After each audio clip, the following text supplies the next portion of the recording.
rumah ya. Oke.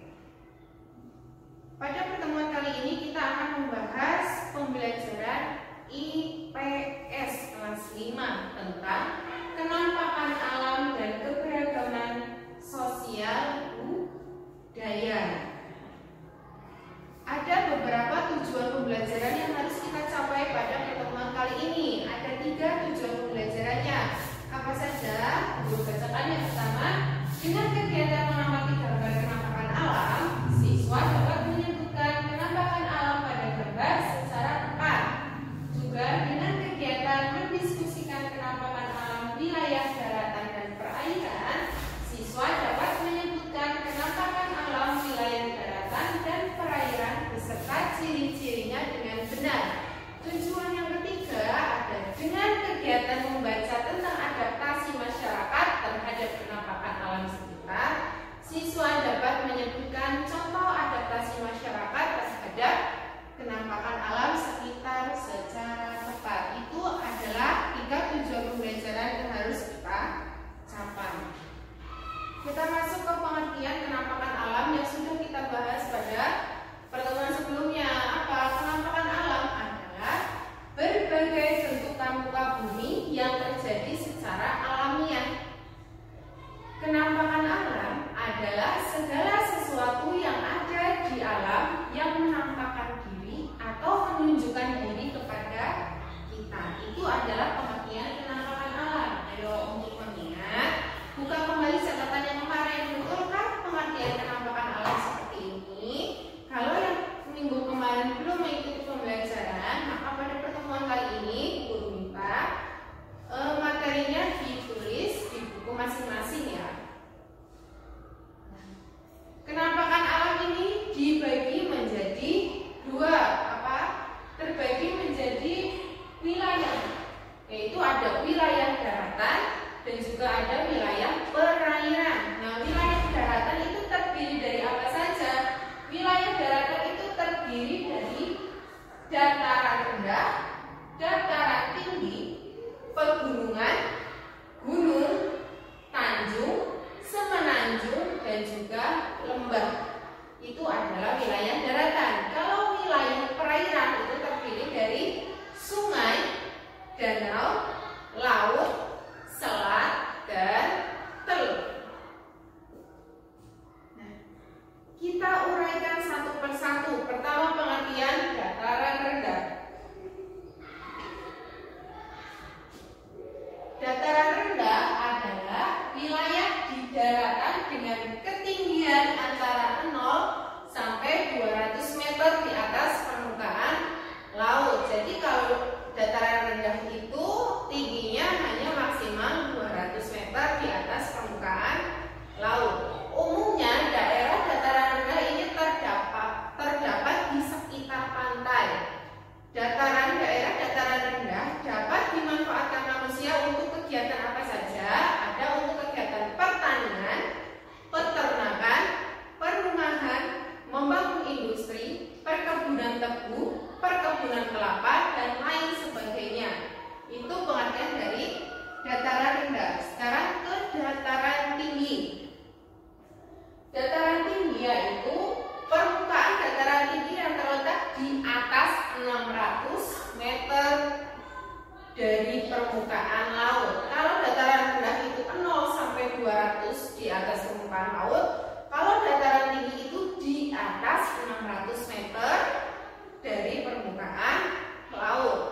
Dataran tinggi dapat dimanfaatkan manusia, misalnya sebagai apa? Sebagai tempat peristirahatan, tempat menanam berbagai jenis sayuran dan buah-buahan.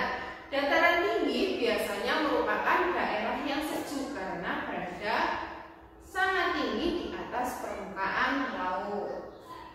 Sekarang gunung.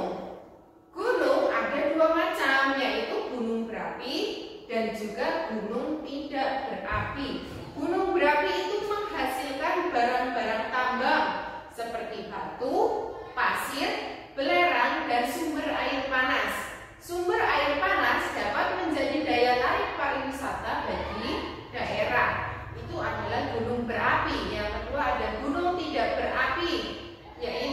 bisa dimanfaatkan untuk kegiatan perkebunan, kehutanan, suaka marga satwa, dan juga tempat rekreasi. Itu 2 gunung. Bedanya dengan pegunungan, kalau pegunungan itu bagian dari dataran yang bergunung-gunung. Kalau gunung itu hanya paling satu, kalau pegunungan itu terdiri dari beberapa gunung. Tingginya pegunungan itu lebih dari 700 meter di atas permukaan laut. Berhawa sejuk dan sering dimanfaatkan untuk tempat rekreasi, peristirahatan, dan pertanian. Pertanian yang dikembangkan di daerah pegunungan adalah pertanian hortikultura. Terus pertanian hortikultura itu apa? Itu adalah pertanian yang mengembangkan jenis tanaman, sayur-sayur, dan buah-buahan yang sering terjadi di pegunungan. Lanjut ke tanjung atau semenanjung. Tanjung itu adalah bagian daratan yang menjorok atau masuk ke laut. Itu adalah tanjung atau semenanjung. Beberapa contoh tanjung yang ada di Indonesia apa? Tanjung Bandar yang ada di Bengkulu, dan juga ada Ujung Genteng yang ada di Jawa Barat. Lanjut ke lembah.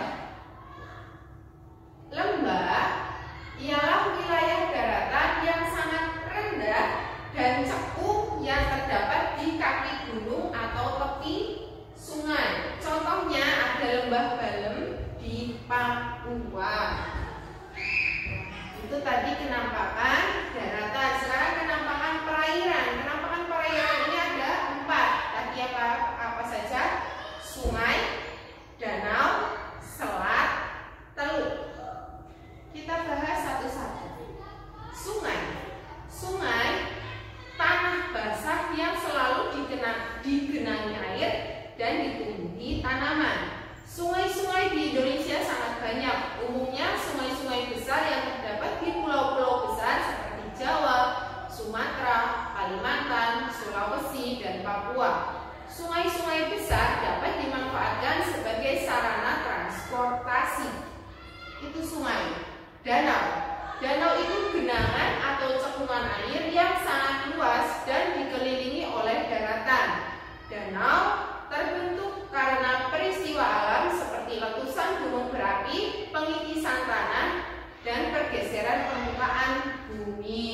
Itu danau. Selat adalah laut sempit yang menghubungkan 2 pulau atau lebih yang berdekatan. Contohnya Selat Sunda. Selat Sunda itu memisahkan Pulau Jawa dan Pulau Sumatera. Dan juga ada Selat Bali. Kenapa disebut Selat Bali? Karena memisahkan antara Pulau Jawa dan Pulau Bali. Selanjutnya teluk. Teluk merupakan laut yang pantainya melengkung hampir mengitari perairan laut di sekitarnya. Di daerah ini biasanya dibangun pelabuhan. Contoh teluk yang ada di Indonesia itu Teluk Bayur yang ada di Sumatera Barat. Terus ada laut. Laut, apa pengertian laut? Laut adalah kumpulan air asin dalam jumlah sangat banyak dan memisahkan daratan dengan beberapa pulau besar. Pulau besar yang ada di Indonesia itu ada pulau apa saja? Pulau Sumatera, Pulau Jawa, Pulau Kalimantan, Pulau Sulawesi, dan Pulau Papua atau Irian. Laut di Indonesia itu ada Laut Banda, Laut Jawa, dan Laut Araparu. Laut yang sangat luas disebut samudra. Nah, samudra yang ada di dekat Indonesia itu Samudra Hindia dan Samudra Pasifik.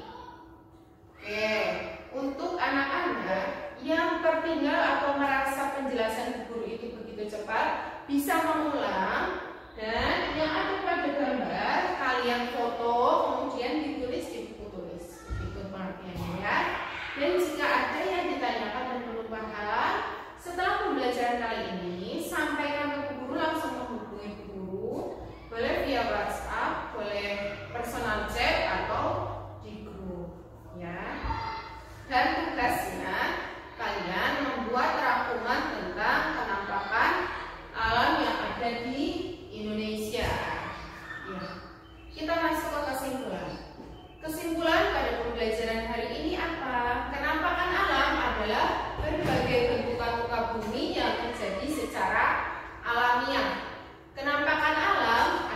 segala sesuatu yang ada di alam